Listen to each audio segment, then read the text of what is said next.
Hey everyone! Today there is a continuingly slightly less sunburned Lily. We've reached the kind of gross skin peeling part of it, but most of that happened earlier today, so I'm not that gross. We're continuing right along with the Magic 2019 set review, and we're hopping into part 3, which is Black. If you want to know more about how I'm reviewing this, which is mostly for limited, I'd recommend going back and watching the first video, which is somewhere. It should be here. There's a playlist on my channel for all these if you want to find them, or just search Magic 2019 and you'll find it. I guess I could put a thingy up here, but I'll probably forget. Alrighty. Well, hopping right into it, we have Abnormal Endurance. It's a 1 black for an instant. Until end of turn, target creature gets +2/+0 and gains. When this creature dies, return it to the battlefield tapped under its owner's control.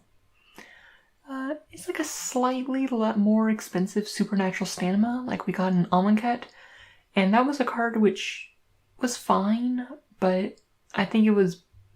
Cards like these are very situational as to when they're good, and when they are good, they are quite good, but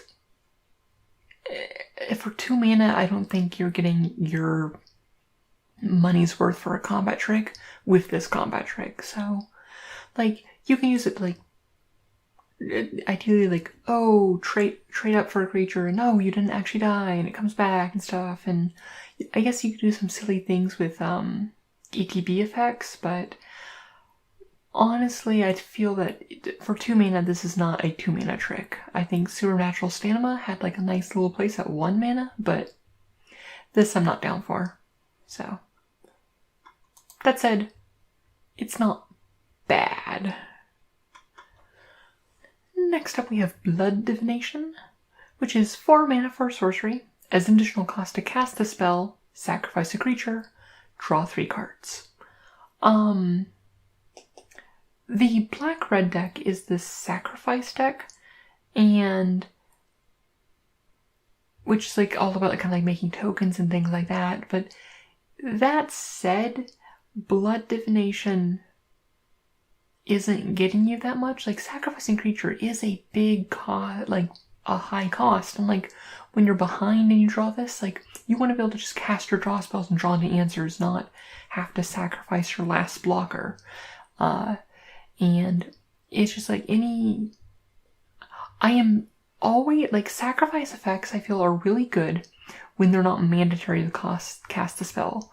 Think Goblin Barrage and Dominaria, where it's a kicker cost to sacrifice an artifact or a goblin, where you get a little bit extra if you want to go that extra mile.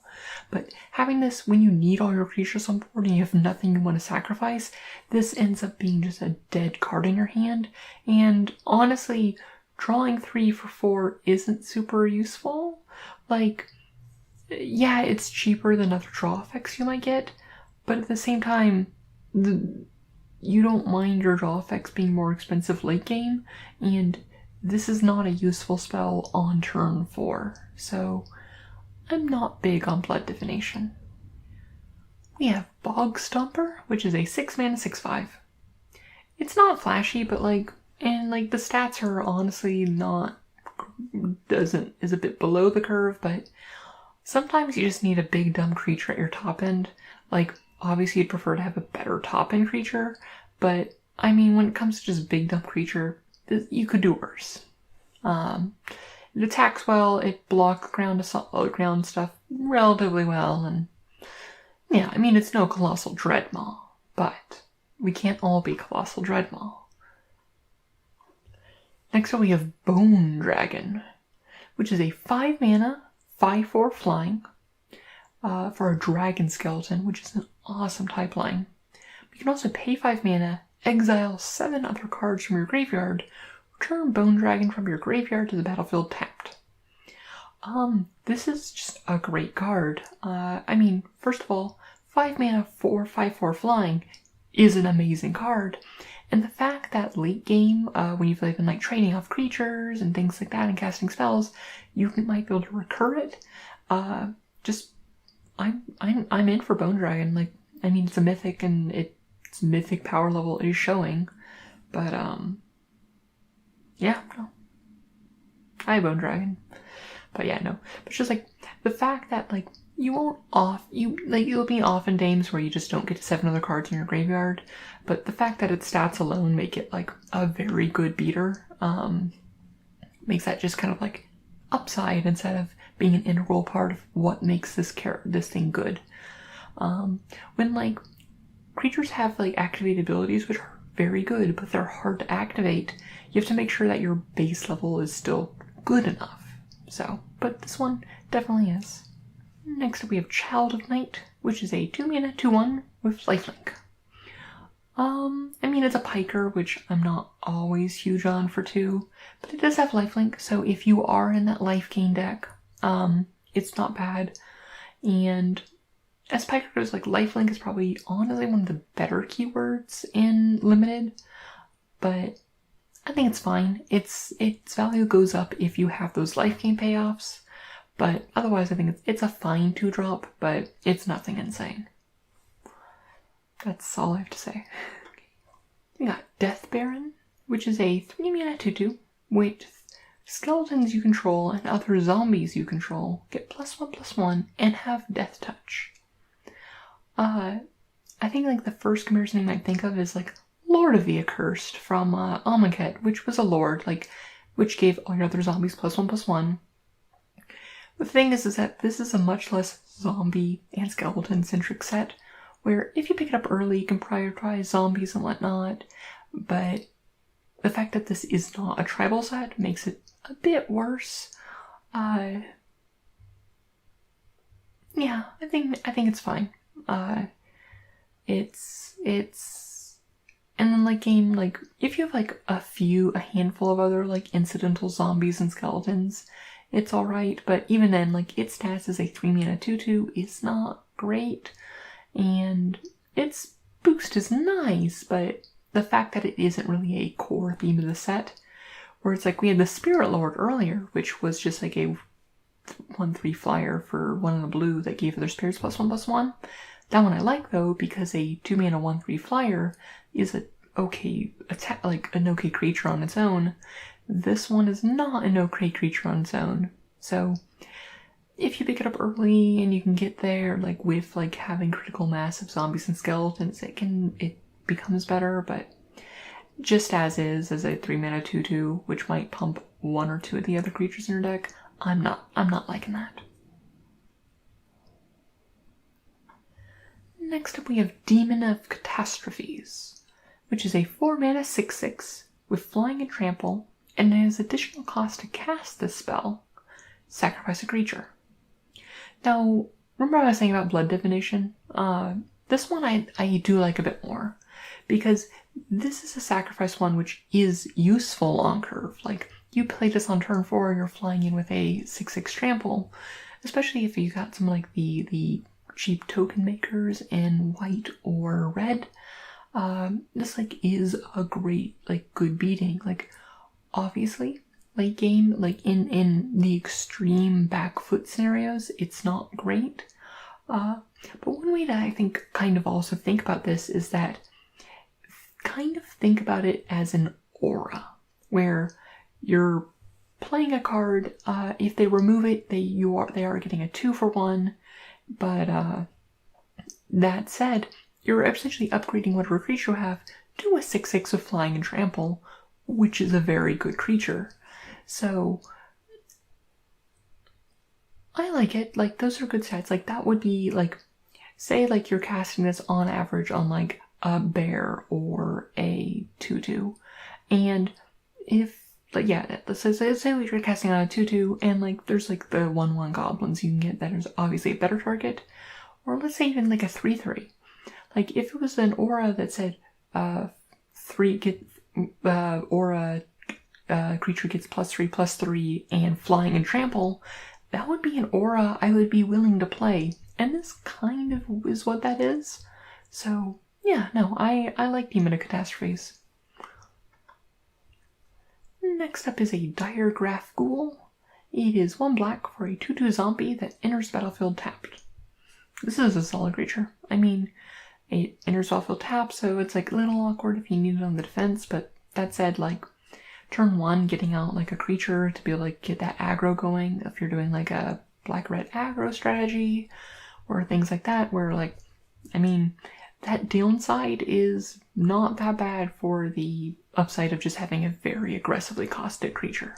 So, bears, like 2/2s for 2s, are playable in limited, and you will often, over the course of the format, run a fair few of them. And this is just a cheaper bear, which I think makes it like, it's nothing amazing, don't get me wrong, but you're not, like, it's still a good card, I think. I mean, it's above average. Like, if your average creature is around this power level, you're in a very good place.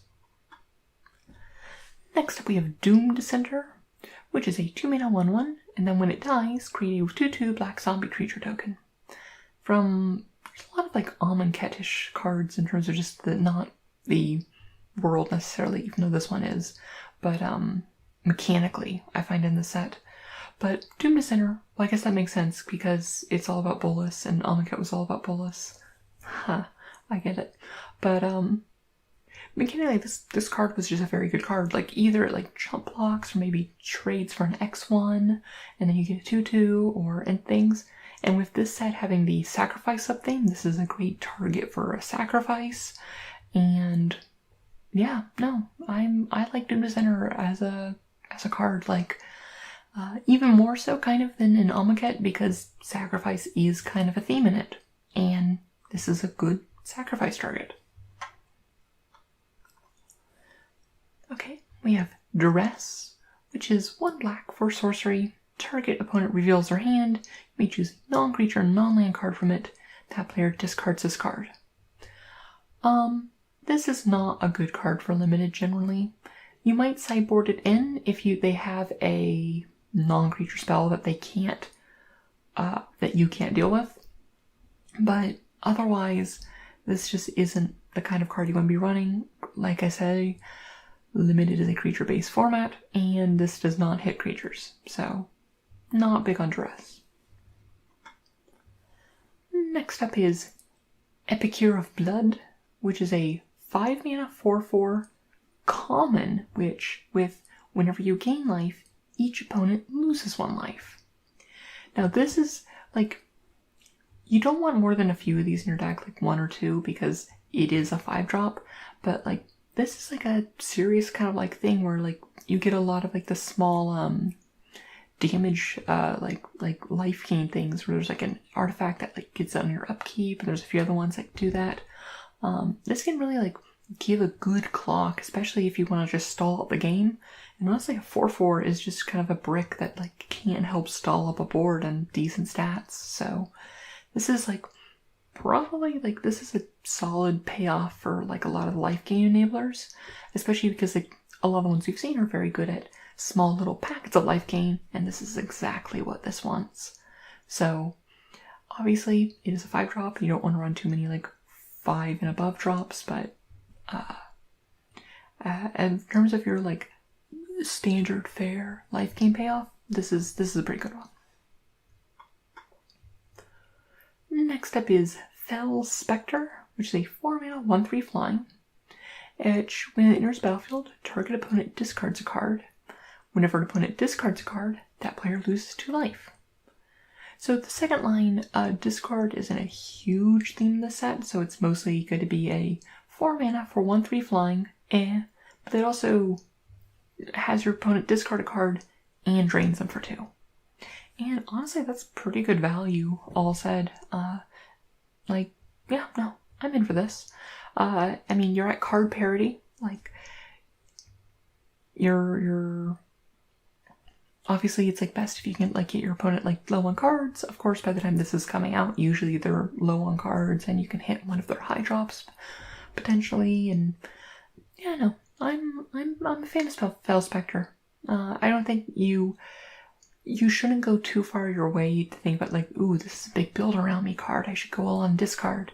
But, and just kind of like read that second, like that, well, third line of text as it drains for 2 when it enters the battlefield. And while each of these effects individually aren't great, together I think you come out to be like a pretty solid creature. Yeah.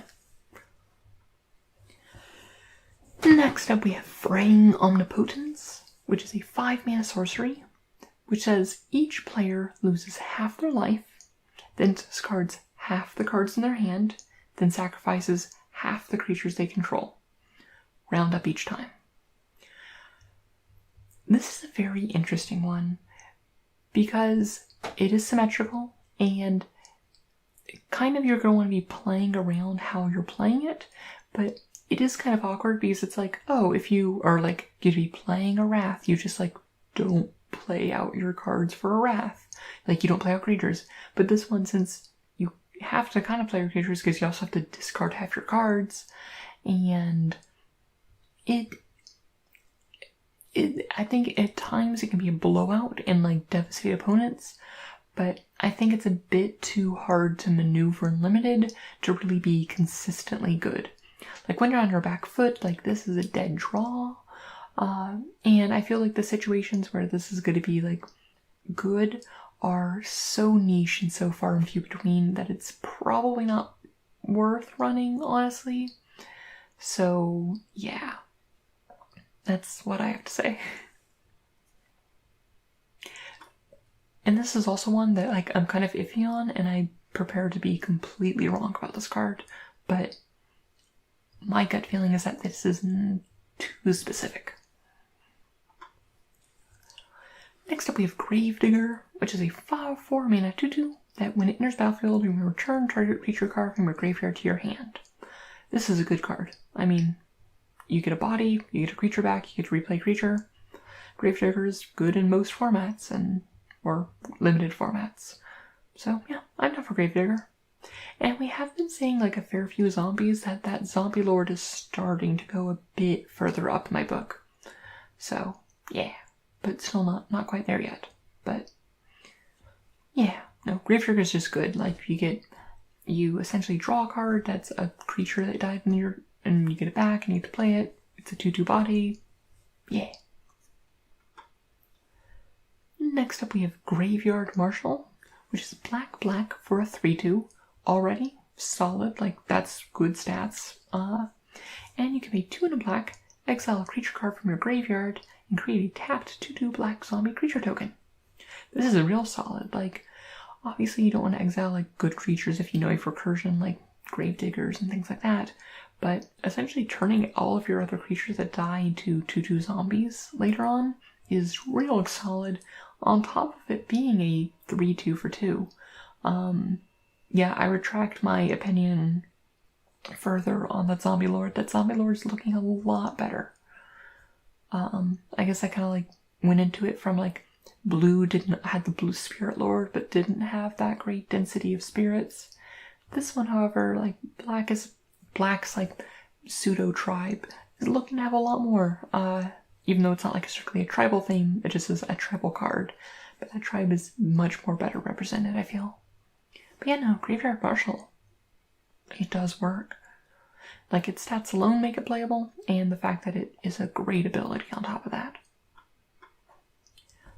Next up we have Hired Blade, which is a 3-mana 3/2 with Flash. Oh, I don't mind this. Like, a lot of times you can maneuver it to be essentially a removal spell. Like, you can kind of, like, picture it as, like, when you need it to, it can be a deal 3 damage to target attacking creature. But at the same time, it's also just, like, a 3/2 that, like, is fine stats. That you can maneuver, and that you can, like, surprise opponents and mess up, like, combat math and racing math, and... yeah, I mean, it's not a great creature, but, I mean... I think it's as your bulk, like, creatures go for limited, I think it's above average. But, yeah. Next up we have Infectious Horror, which is a 4-mana 2/2, and whenever it attacks, each opponent loses 2 life. I'm not too big on this, because, like, at 4 mana, a 2/2 does not attack well, and you might get an A drain, but it's so easily blocked, and if the losing 2 life is a problem, it's just gonna get taken out and, like, easily just eaten by something. So, yeah, you can use it to, like, push in a little bit of extra damage, but I'm not big on Infectious Horror. There's so much better things you can do with a 4-drop slot. That's all I have to say on Infectious Horror. Next up we have Infernal Reckoning, which is a black for an instant, exile target colorless creature, you gain life equal to its power. This is a constructed card, don't play it, it's bad. Next up is Infernal Scarring, which is 1 black for an enchant creature, with enchanted creatures +2/+0, and has, when this creature dies, draw a card. I mean, this one's not bad, like, since it does replace itself, assuming it doesn't fizzle because they remove the creature before you enchant it, but that's like running with auras 101, like, don't play your auras into a removal spell, or bounce, or whatever. I mean, obviously, worst case scenario, that when it is removed, that it gets bounced later, and Infernal Scarring falls off, you don't get the card. I think it's fine. Like, I think it is very good if you're in a deck, obviously, with, like, flyers, because, like, pushing through that damage later and, like, getting the card back later is fine. I think it's fine. You probably don't want to run more than 1, but it isn't the most embarrassing card to have, but it just isn't that much, and doesn't do that much to be like, ooh, this is a great card. It's fine. It's playable. It isn't an embarrassing aura to run. Next up, we got there's a monocolor legend in each color, but this one is Isareth, the Awakener, who is a 3-mana 3/3 Death Touch, and when it ever attacks, you may pay X. When you do, return target creature card with converted mana cost X from your graveyard to the battlefield with a corpse counter on it. If that creature would leave the battlefield, exile it instead of putting it anywhere. This is honestly a great card. 3-mana 3/3 Death Touch. That's great stats. And the fact that you also get to, like, reanimate things, like, the fact that it gets, like, exiled if it goes anywhere else is not a problem. Yeah, no, this is just an amazing card and a great reason to be in black. Like, this is, like, a great signpost. Like, it comes down early, it attacks well, it blocks well. Like, obviously, it's, like, the fact is that they just can't eat it because they want to remove this pretty easily, but, like, it will trade with the Colossal Dreadmaw if they black with the Colossal Dreadmaw. I don't know why I keep comparing everything to Colossal Dreadmaw. I think it's a pretty safe thing nowadays to compare sets to Colossal Dreadmaw, but yeah. So, yeah, no. I don't need to tell you that this is a very good card and a very good reason to be in black. Yeah. Next up is Lich's Caress. It is a 5-mana sorcery for destroy target creature. You gain 3 life. 5 mana, it's the 5-mana destroy target creature of the set, and those are usually good. Like, you probably don't need more than 3 in your set, but you'll be happy to take up any you can during the draft. Like, it's expensive, but it's unconditional removal. It does give you life gain for life gain matters, and 3 life isn't nothing, so it does help you survive if you need to top deck it, and, like, when you're on your back foot. So yeah, it's your standard limited removal. So yeah. Lilliana, Untouched by Death. It is a 4-mana 4 loyalty planeswalker. +1 is put the top 3 cards of your library into your graveyard. If at least one of them is a zombie card, each opponent loses 2 life and you gain 2 life. Target -2, target creature gets -X until end of turn, where X is the number of zombies you control. And -3, you may cast zombies from your graveyard this turn. This is a super situational Lilliana, where you need that critical mass of zombies, and the Lord was one that's like, did stuff on its own if you didn't have zombies. Liliana does nothing if you don't have zombies. And that's a problem. Where, unless you probably have a good 6, preferably, I'd say 6 to preferably 8 or more zombies in your deck, I would not run Liliana. Where I feel like the fact that she doesn't do anything without that, like, she doesn't make zombies on her own or anything like that, like, this is so much worse than, like, Death's Majesty, which, like, sure had, like, a minor zombie theme, but didn't, like, at least it made zombies on its own and reanimated things that weren't zombies, and this just, she doesn't do enough. I'm sorry, Lily, but you're not doing anything in Limited. Like, cool applications may be, like, constructed, but even then it's like, you probably want just, like, a 4-drop zombie or something more impactful than this. So yeah, I'm sorry, Liliana. I don't think you're good, and I think you're the worst planeswalker in the set. Yeah, sorry. Next up is Lillianas Contract, which is a 5-mana enchantment, and when it enters battlefield, you may draw 4 cards and you lose 4 life. And at the beginning of your archetype, if you control 4 more teams with different names, you win the game. That second line text, not relevant. But a 5-mana draw 4 and lose 4, like, lose 4 is getting to the point where it's like, paying 1 life to draw a card is a fair amount, but, like, lose 4 is, at 1 chunk, is a bit much. Not a bit much, but, like, it is something you have to, like, keep in mind that that's over a bolt to the face. But 5-mana draw 4, I'm down for that. And that alone, I think, makes this a very good. It refills your hand, it does all these other things, like, drawing 4 cards should make up for the losing 4 life. Like, if you're on your extreme back foot and you're, like, they're within lethal range, like, this cannot be great, but for the most part, if a Lillianas Contract is a very good card and a very good draw spell, not like that blood divination.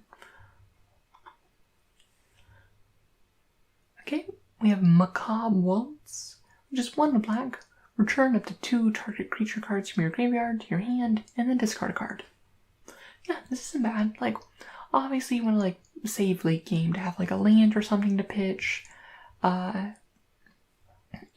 you don't gain cards in this exchange, but it's not bad. Like, you obviously don't want to run more than, I wouldn't run more than 1. But because it is situational, you need to have, like, something decent to pitch. You need to have 2 creatures you want to get back from your graveyard. Obviously, you could just do 1. You could just have 1 card you want to get back from your graveyard and pitch an undesirable one.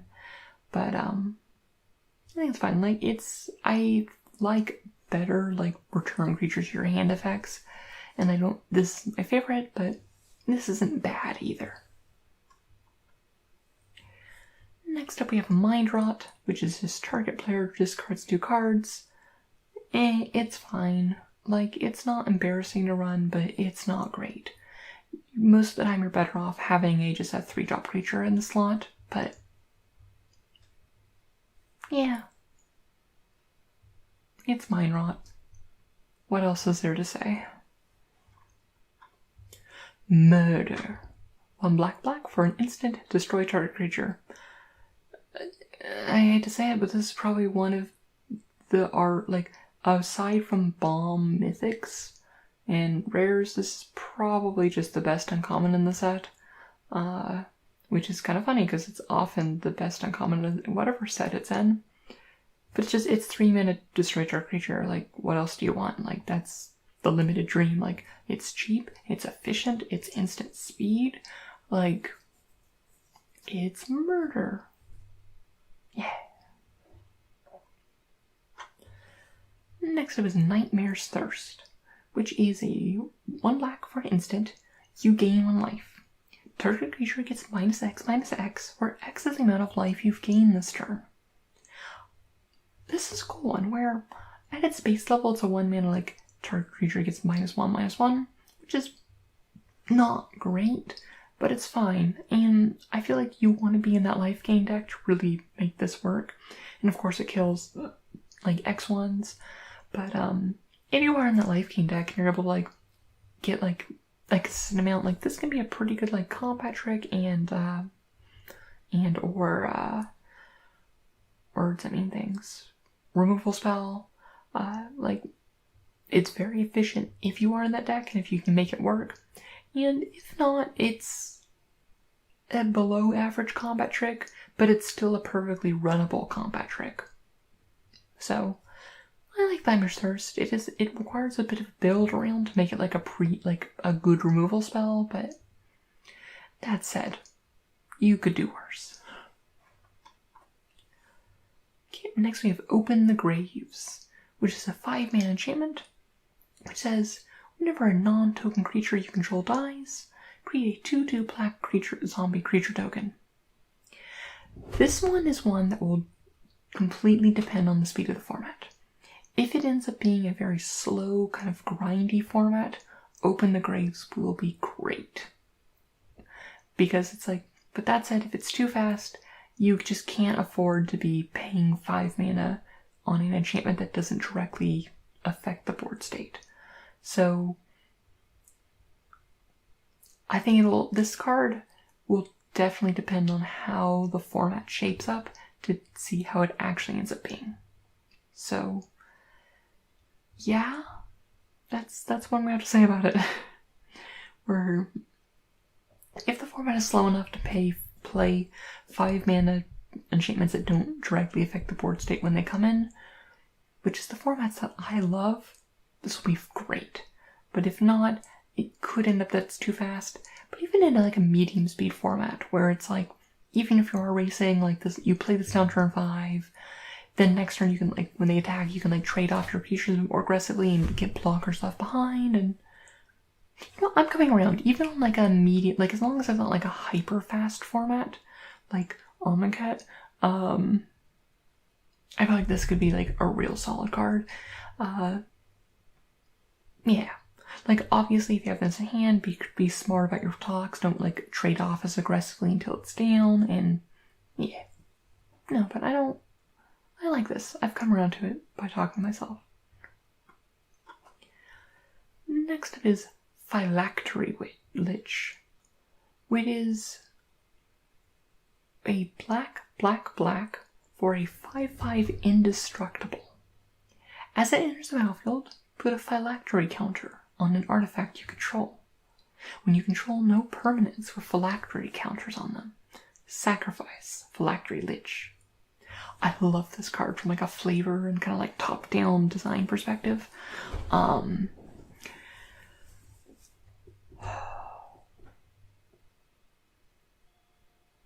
Yeah, no, it's just really cool. Like, to make it work, you are gonna have to make sure, I would have at least like, things like, this is so good, and you don't need to play it on turn 3 to have it be good. Like, obviously, they need an enchant or an artifact removal spell to get rid of this, to get rid of the Phylactery and have this die.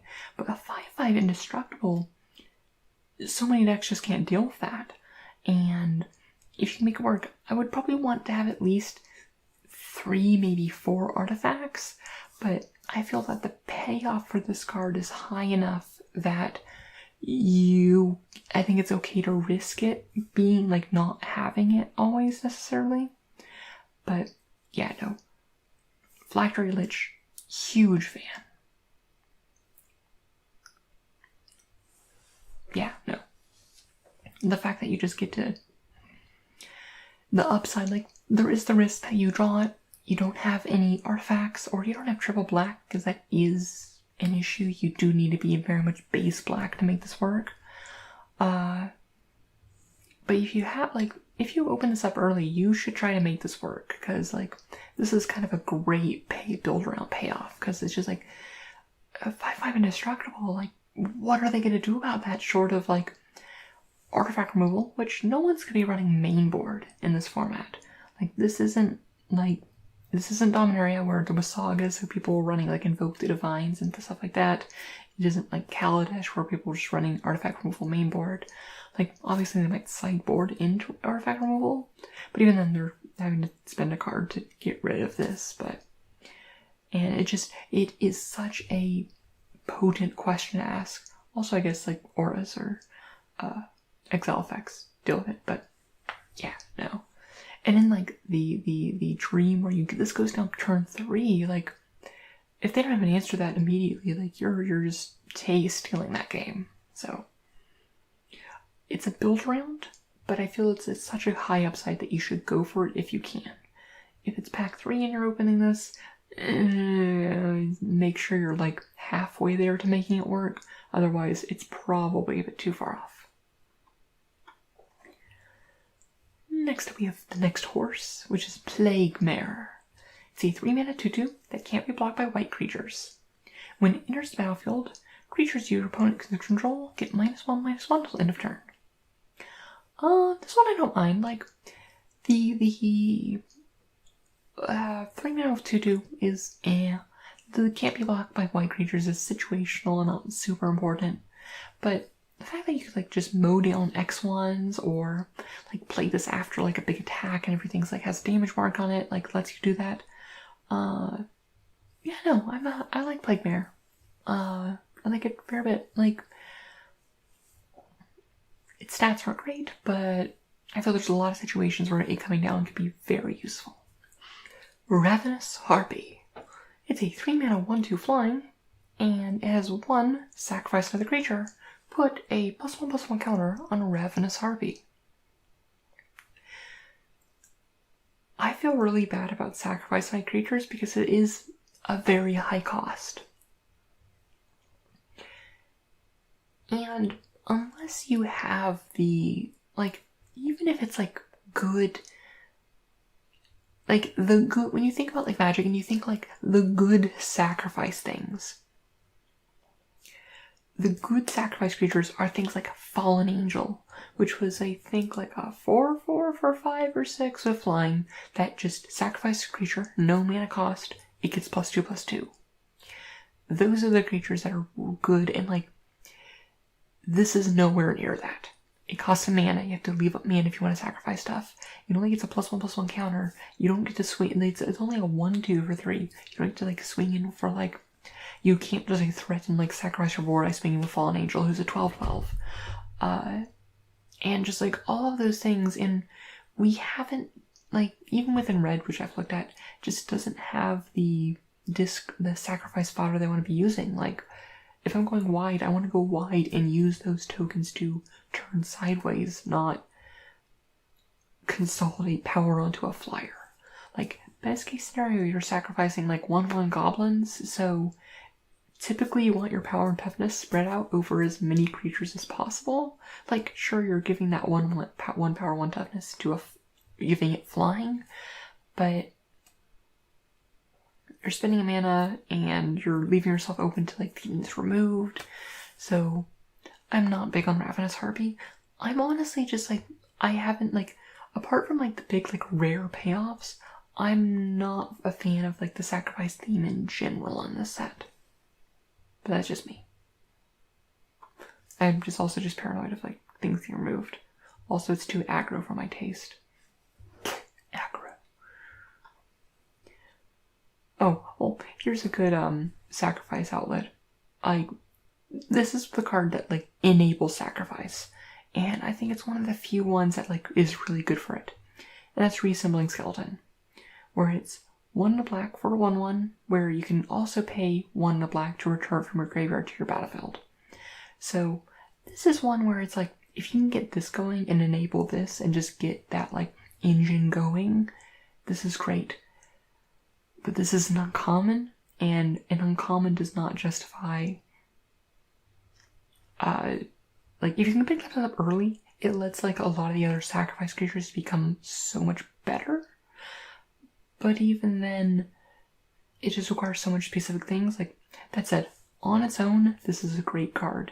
It can block super well, and has, like, that sacrifice fodder part of it, and it does a lot of other stuff pretty well. So, in that sense, it's not that bad, but, and, like, it's good on its own, and It enables some of that sacrifice stuff, but that still does not really change my opinion on the sacrifice stuff. At least the ones we've seen that wasn't that one demon. Next up we have Rise from the Grave, which is a 5-mana sorcery. Put target creature card from a graveyard onto the battlefield under control. The creature is a black zombie in addition to its other colors and types. I like this. Like, it reanimates something. It doesn't have to be reanimating something in your graveyard, so if you kill something of theirs and you get to reanimate them, yeah, no, I don't mind Rise to the Grave. Obviously, you don't want more than one, maybe two, because it's like if you have too many of these, like, it becomes awkward. But, yeah, no. It's a solid, like, reanimation card. Oh, it's an uncommon, so good luck trying to get more than two. But, yeah, no. It's just, it does work. Like, obviously you have to have a target for it, and oftentimes you won't be targeting something that is you're going to be overpaying for that thing, but having that selection, the fact that this one targets both graveyards is quite nice. Next up we have Skeleton Archer, which is a 4-mana 3/3 that pings something when it enters battlefield, so it deals 1 damage to any target. This is fine. I mean, 4-mana 3/3 is not great stats, but especially if your opponent has X1s, like, maybe, like, there's decks where, like, you might want to sideboard this in and out with other decks, but if you need a 4-fill or 4-drop slot, this is fine. Not much else to say. Next we have Skymarks Bloodletter, which is a 3-mana 2/2 flying, so it's a Windrake, which are fine. And when it enters battlefield, you drain an opponent for 1. So it, like, enables, like, it gives you, like, life gain payoff triggers, as well as being just, like, a respectful creature. It's a respectful 3-drop. You can do worse. Yeah. I wish Ixalan was a better set. Like, I love all of the art and the aesthetics, and the story was so good. I love just the absurdity of just, like, the pirates and dinosaurs, and, like, I love the Spanish, like the conquistador vampires, and there's, like, everything about it except the format itself. Like, everything about the card, except the card game portion of it, was so on point. But, oh well. Next we have Sovereign's Bite, which is a 1 black for sorcery. Target player loses 3 life, and you gain 3 life. I'm not big on these. Sure, it's like a decent life swing, and if you're in a super aggressive deck, like you are playing this, like, black-white, like, beat down, and you're just trying to, like, end games really quickly, but that's hard to do in Limited. It's hard to play pure aggro. Yeah. It is interesting, though, that we are starting to see, like, I believe Queen Liane is the, queen of the vampires on Ixalan, so we're actually viewing, like, we're getting in the set a little bit more of a glimpse into Magic Spain, which is cool. I'm just going to call it Magic Spain because I can't remember the actual name of the place, but it's Magic Spain. But this card, I'm not a fan of. Like, I could see justifying playing it in these, like, very high aggro decks because it does give you a little bit of a reach and, like, a decent life swing if you're racing, but it just doesn't do enough to spend a card on. Like, you're better off most of the time playing a 2-drop creature. And next we have Stitchery Supplier, which is a 1 black mana for a 1/1. When it enters battlefield or dies, mill 3 of your library into your graveyard. This set doesn't really have much stuff that, like, that the common and uncommon slot that cares about your graveyard. So, and milling yourself 6 is a liability in Limited, where you're starting with, like, 33 cards in your deck. You play this as a 1-drop. Oh, look, I only have, like, 27 cards left in my deck. And this can be a liability. And the fact that it's only a 1/1 for 1, and it's not enabling any shenanigans. No thank you, Stitchery Supplier. You're not made for Limited. You're made for Constructed. Next up we have Strangling Spores, which is a 4-mana 3/3 instant. Target creature gets -3/-3 until end of turn. It's a good removal spell. I mean, it kills an X3 or less. Alternatively, you can, like, block your 4/4 and cast this on their Colossal Dreadmaw, and you can eat the Colossal Dreadmaw. And you can, like, arrange, like, the situations where, like, -3/-3 is a lot of power, so in a pinch you can use it as a combat trick to take down a bigger creature, and yeah, no. Obviously it's not as good as Murder, or honestly probably not as good as the just 5 mana straight up kill something, but removal's good and limited, and this is a solid removal spell. Next we have a Two-Headed Zombie, which is a 4 mana 4/2 with Menace.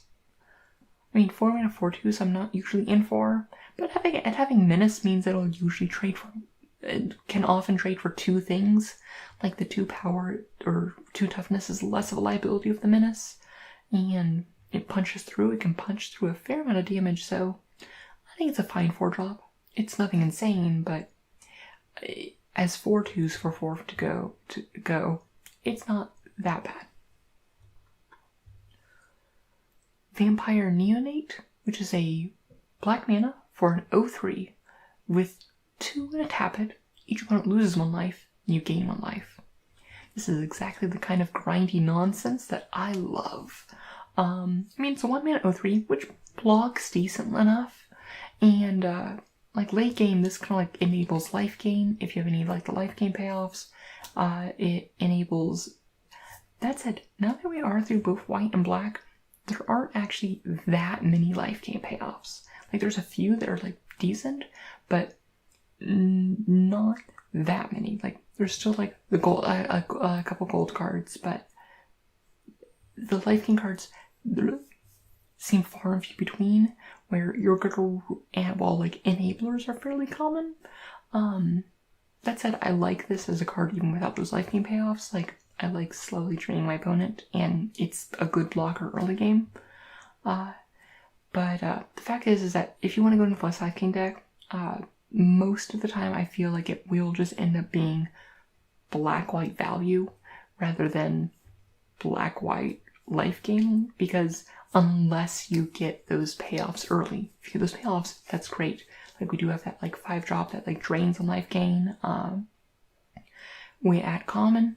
So like that's one that you'll probably be able to pick up most consistently. But otherwise we haven't seen that many like life gain payoffs and you would like expect. So just keep that in mind, that like the payoffs are so much more important than the enablers. You'll find the enablers. So, but this is a card itself, I don't mind. Like, obviously, like it grinds out games and it can punch through board stalls. Like that's a 2-point life swing every turn, and I like it. Next up we have Vampire Sovereign, which is a 5 mana 3/4 flying, and when it enters battlefield, target opponent loses 3 life, and you gain 3 life. This is a great card. Like 5 mana 3/4 flying is a creature I'm very interested in, and it enters battlefield and comes with a 6-point life swing. That's very nice indeed. This is very good and common. Like, yeah, black has very good flyers, I find. Like, next we have Walking Corpse, which is a 2 mana 2/2. You'll play them. It's a bear. It's not great. Could do worse. It's a bear. And that is it for black. Lots of zombies. I reevaluate my opinion on the Zombie Lord. I think that actually becomes a quite nice card if you are base black. So, yeah. Well, I hope you enjoyed this episode, and I guess I'll just see you on Monday for going over Red. We'll get to watch like the rest of the words. It's nice that this has given me like 2 weeks to get through all of it. That said, I might rush and try to get through the entire series done by Wednesday, so people have a little bit of a breathing room to like watch them all before pre-release next weekend. So, but with all that in mind, let me know if you have any disagreements on any of the evaluations, because I want to get better at this game too. So, but as for that, I will talk to you all later, and I hope you have a wonderful night, and may your story smile upon you.